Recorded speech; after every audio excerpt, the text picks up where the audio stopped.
Hi, so Kara Rice here with Brain Connects Therapy. Today I wanted to hop on and talk a little bit about brain development and how it truly develops in children and why it matters. Why the therapist should be looking at this, doctors should be looking at this, and really making sure that your child has developed fully from the time they were an infant until they're older, and how we're missing some of this. So I want you to take this analogy first. So if you have a house, you have a foundation underneath, correct? And then you have the house on top. So if your foundation has cracks in it, you still might have a house that is functioning, you can live in it, and it's safe, but it might have leaks, it might have cracks in the floor, there might be issues as the house ages and that start to become more apparent, and the house is just not as efficient or as built properly or as safe as a house that has a good foundation. So that's the same thing we're going to talk about with the brain. The brain has a foundation of learning. So there's certain areas that develop first, and then as those areas develop, more areas develop on top of it or after that. And if the very first area does not develop fully, efficiently, correctly, you're still going to be able to develop all those other areas, but they're going to be holes. There's going to be issues. It's not going to be as efficient or as easy for the child to navigate the world as if their foundation was correct and settled in. So when you're an infant, what happens first is you start to develop your brainstem. This is your survival brain, or some people call it the reptilian brain. And so I want you to think about a reptile as you think about this, because the survival brain is there, basically for that fight, flight, and freeze mode, where you're basically in survival mode, and that's why it's called that. So you think about a lizard, when there's a threat, it either freezes, so it pretends hopefully nobody sees it. It runs away because they see a human maybe, and it's so big they run away, or they fight. I mean, maybe they fight other lizards. I guess I've never seen that, but same thing with our brain. So our brain stem develops the survival mode first, and the survival brain develops through primitive reflexes. So you think about things like the rooting reflex, which is one in which the baby turns to find the nipple to feed. That's a survival mode, right? They have to feed, they have to eat to survive. The Moreau reflex, the baby is startled from sensory information and it starts to cry. So infants are, in need of, dependent on the mother or the father or the caregivers to help it. So it cries and says, something's wrong, pick me up, figure out what's going on. And so all these reflexes are automatic movements, and they move in regard to, your body moves in regard to sensory information that's coming from the environment. So whether that's movement from the head or sounds, it can trigger the primitive reflexes to occur. So a lot of them are when you move your head one way or the other, up or down, side to side, different things, then the body will move too. It'll just automatically do something. And this occurs at the same time that your sensory systems are starting to happen. So the baby's experiencing its environment through sound, through touch, through taste, through movement. And as it experiences those things, our body responds and these automatic movements happen. So over time, by 6-8 months, definitely by a year, these reflexes are integrated, is the term we use, but really it just means they're dormant. They're still down there, the brainstem is still there, but they're fully developed.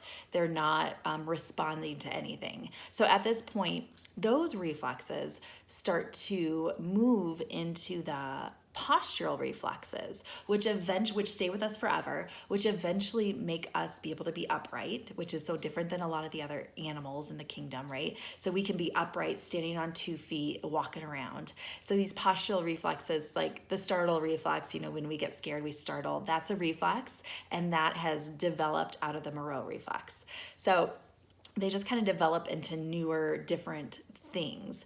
But what happens once we get to those postural reflexes, so that's like the next foundation, is that we can start moving our head independently of our body, and our body is able to hold itself still. So now we're talking about balance is getting integrated, balance is starting to be worked. The vestibular system is being integrated, the visual, the tactile, all these sensory systems have been integrated into the system by the time you're working on these postural reflexes. When you're in that primitive reflex area, that's when vision and tactile, all that stuff is starting to come in to the brain and like give it all this information. And things like the ATNR, we turn our head, our arms turn the other way. That's starts to work on the visual tracking and all these different things. So as we get to that postural reflex stage, now we are able to look at things, scan our environment. Our eyes can work separately from our body.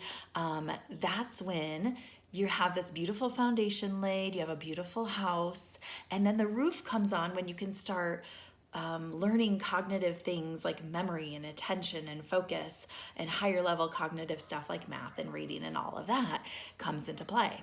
Now we look at a kiddo whose foundation is cracked, and maybe they had these primitive reflexes, everybody does, but they just didn't do them enough. So a lot of people ask, well, what causes it? Well, it can be trauma at any point in the childhood area where your brain is developing. Toxins can cause your brain to not develop as well. Having low tone so that the baby doesn't move as well.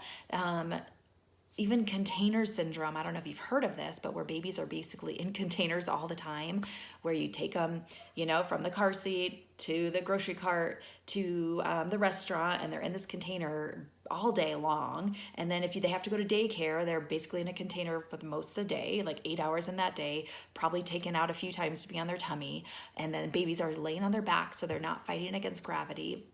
So all these things are contributing to children having delays and cracks in their foundation. So if they have those cracks in those primitive reflexes, then as those sensory system stuff happens and the sensory system feeds into the body, it's not being processed the way it needs to be processed. And now your child's going to have hypersensitivities to noise. They're going to have vestibular underdevelopment or overdevelopment, where they might have motion sickness. They might not like to swing, or maybe they like to swing too much, like it's one or the other. They might not like clothing, touch, tags, different things touching them. So tactile sensitivities, gustatory sensitivities, so food and whatnot, picky eaters. This can all be contributed to some of the primitive reflexes. And then we move up, so then they start working on their posture. They're able to get upright, they're able to walk, but now their balance isn't so good because they don't have that foundation. So their balance isn't good, so now they can't track as well with their vision.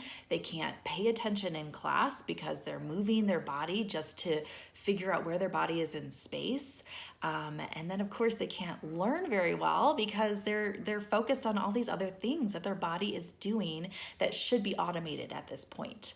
And that's where we come to problems. So a lot of times therapies, doctors, different treatments so far kind of take it at that higher level point. They start to just work the sensory system, or maybe they work some of the cognitive stuff, but they haven't even laid that foundation yet. And if that foundation is not working properly, is not set perfectly, we're still going to have these areas of issues above. So that's why we focus on primitive reflex integration as our very first treatment. So primitive reflex integration, if you want it to move even quicker, we add in the brain hemispheric integration piece where we're stimulating the sensory systems at the same time that we're working the primitive reflexes, because they work that way in an infant. And that way we get quicker results, we get more response from the children. So let me know what your thoughts on those things. Let me know if you have any questions, and I hope you have a great day. Thanks.